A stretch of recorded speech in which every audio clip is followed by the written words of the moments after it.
Get rolling right off. First question in the back on the camera still. Robert Gray, Clemson Insider.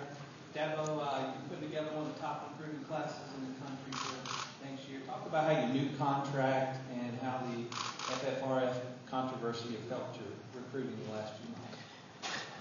Well, I think from a contract standpoint, that certainly has been a great benefit to us. Just kind of shows the commitment and the security that's there, as these young people are making decisions.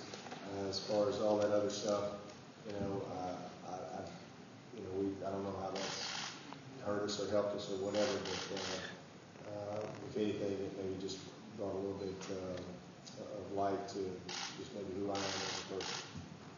Coach, left side, here's about the white stanchion, sitting down. Coach Mark Larson, Tortora Cable News in Syracuse. Saw you and Coach Schaefer talking earlier today, and just was curious, had he apologized after what happened in last year's game? No, he was still in after me over there. We were looking for the quote of the day. I think we just No, he's it's been a funny story. First of all, I didn't have a clue. You're in the ball game, and when the game was over, Tim DeRay's running over to me going, "We had a little problem during the game." And I'm like, "We just won the game. What's the problem?" And so he told me what happened, and then I addressed the team, and I go in our locker room, and Coach Schaefer's in the coach's locker room, and he and I in there, and my son is in there, and he was so remorseful and just apologized, and I said, "What'd you say?" And he went right back through it verbatim. My sons were going, but I was like, "Wow, you were really mad." But he's a passionate guy when you get to know him, and then we saw him at the ACC meetings, and my wife and I, we were going for a walk, and we're coming out. Here comes this car, and next thing you know, the car stops, and the window rolls down, and it's Miss Schaefer, and she's like, "We don't need to take a picture with y'all," because their daughter was mad at him and wanted to prove that we really like each other. And so we took a picture and had some fun. But, he told me something that was interesting. He said, "I spent 22 years in the press box." He said, "In the press box, I threw stuff. I took my shirt off. I did whatever I wanted to do, and I didn't have to worry about it. Now I'm the head coach, and I'm on the sideline. It's been a long time." It was a very passionate moment, but we've actually had a lot of fun in discussing that, and I think he did a great job last year, and I think he's going to continue to do a great job. Coach, this side, second row. Alex Dodd, Sports Network, Greenville, South Carolina. Coach, on the offensive side of the ball, you'll have to utilize a lot of younger faces this year. How do you keep them in check between the hedges? Say that one more time. How are you going to keep them in check between the hedges? The younger players? Yes. Well, I just think you rely on the leadership of your team. We've got 21 seniors, which is the most I've ever had, and 16 juniors to go with that. And those guys have all been in big games, in big environments, and they understand. So hopefully we don't have too many young guys that are filling key roles for us right out of the gate. Because, I think we're a veteran team. But that's we'll lean on that experience of those guys. Coach, front row to the left. Coach Tyler Watkins from Myrtle Beach. In the years past, when you and I have talked about this, and I know it's a game that's later in the season, but South Carolina game, you sort of indicated that you prepare for each game the same, and that there's no real importance that goes into a specific game. Speaking to your players this year, it seems like maybe that's changed a little bit. There's more emphasis on that game. Can you talk about if that's true, and because I'm not there and I don't know anything about it, can you tell us a little bit about the countdown clock? Yeah, we have a countdown clock for always the next opponent, and the coaches wanted to put one in for that particular game. It's really just based on the fact that when you walk in our team room every day and you look at our team goals, we've hit every team goal on there over the past 5 years, with the exception of winning our state championship. And so it's obviously something we've got to, we want a high priority. We want to get it done. And but our philosophy is the same. Every week, whoever we're playing, that's the biggest opponent. And when the game's over, the season starts tomorrow. That's what we always talk about. But that's certainly something that has really been a painful part of our program for the last 5 years from an in-state standpoint, but also national. I mean, we finished 7th in the nation this year. They finished 4th. So that game is very important from a state pride standpoint, just like it always has been. But it's become very important for our bigger goals as well from a national standpoint. But really nothing more than that. Coach, right here, right first time. Coach, Dan Tortora, Broadcast Media. With Cole, we've seen him out there before, but this is a new role for him, and this is his offense to run. Can you just talk about what you're taking away from Cole and what you see in his vision moving forward now that Boyd's chapter's over? Well, I'm proud of Cole, first of all, and how he's, prepared every week for the past few years to be ready to be the starter. And he's never complained. He's been very patient. And then he had to come out this spring, and he had to win the job. And he won the job this spring. So I think we couldn't have a guy more prepared to be the starter in his first game than Cole Stoudt, just because he has excellent experience to draw upon. And when he's played very well. And because of that, he has a confidence that most first-time starters may not have. And then the fact that he won the quarterback competition this spring, which was a tough competition. So he's very confident. I think he's got the respect of his teammates. He's a good leader for us. And now he's got to go perform well as a starter, just like he did as a backup. Coach, between the lights here with the camera. That's right. Kendrick Haskins way in Louisville. Louisville's the newcomer in the conference. What do you know about them, and what can they expect when they come to Death Valley? I have great respect for their program. I think Charlie Strong did an excellent job there. Coach Petrino prior to that, obviously Coach Petrino's back. They've been in 2 BCS bowls. They've won some huge games in the last many years. They've had some of the best players in college football that have rolled through there. I think they're a great addition. I really do. I think that from a conference standpoint, you want to have great teams, and the more great teams you have, the stronger your conference is going to be, and the better opportunity you got to have a seat at the big table when it's all said and done. And I think Louisville brings great credibility and respect to the ACC. Coach, right here to our right, young lady.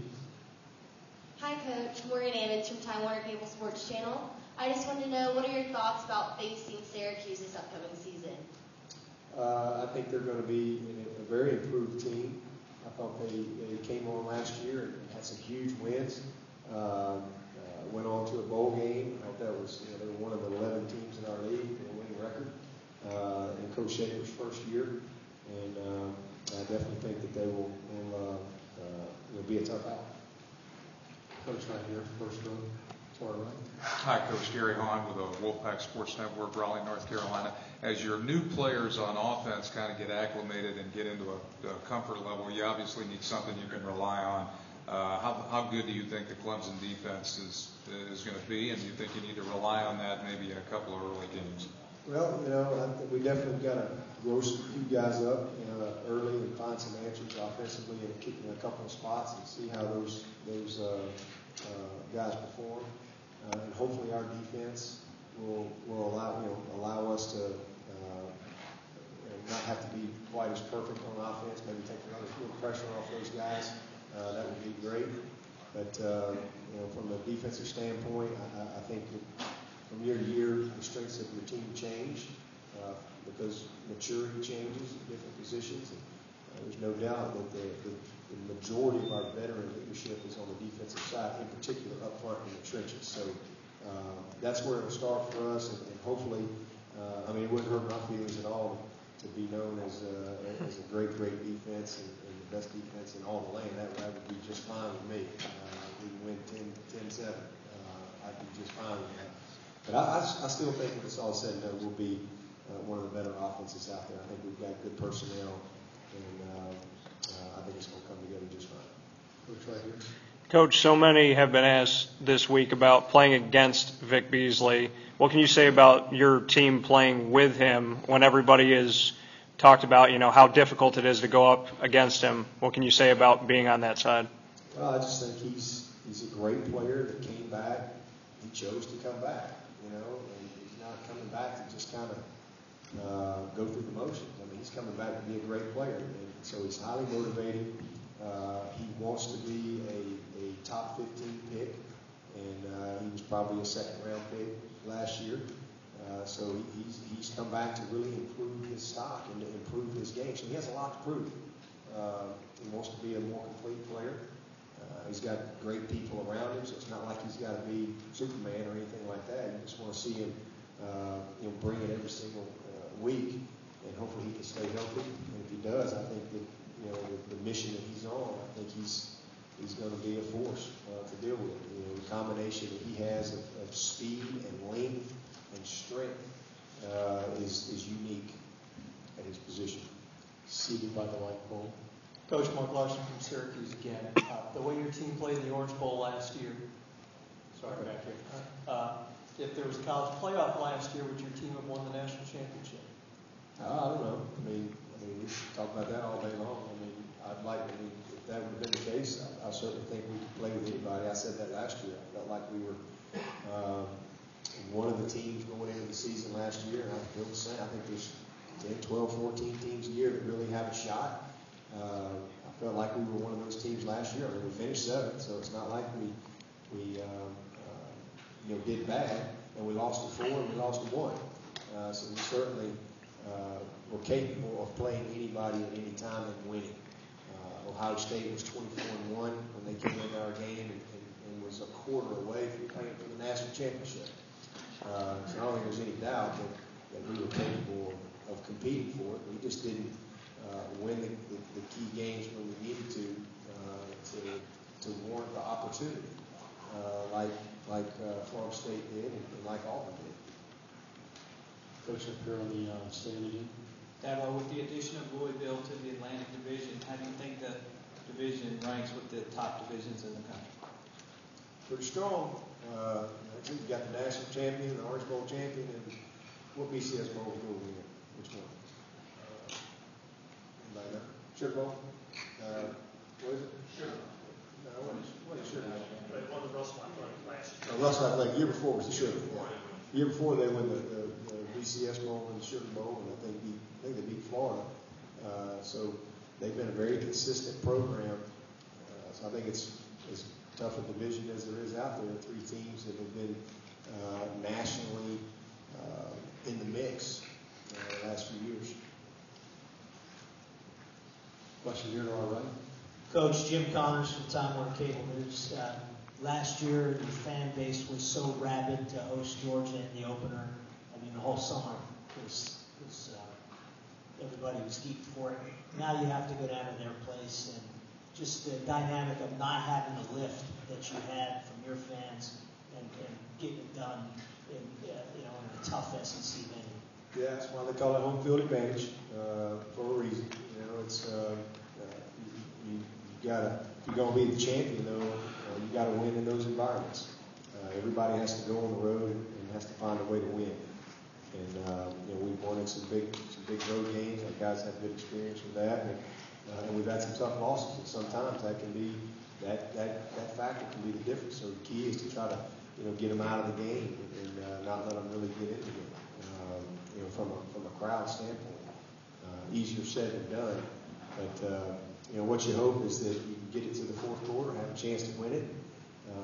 That veteran leadership and experience that you got will kind of pull you through. Anything else for Coach this afternoon? Yes, you can. One last question here. Paul Rogers, Louisville Radio. I apologize, this is kind of a local question, but someone told me earlier today that you had mentioned you had a relative or someone that taught at the University of Louisville at one time. Is that right? Yeah, 35 years. My wife and I have been together a long time. Kids through high school, college, and her uncle was a geography professor at Louisville for 35 years and lived over in Shelbyville. And my father-in-law got his PhD from Kentucky, so I kind of grew up in her family with the Kentucky Louisville thing and been up. We call those mixed marriages. What's that? Yeah, mixed marriage. And so I've ironically have kept up with both of those schools for a long time, just simply because of the family connections that I've had up there. Coach, good luck. Thank you.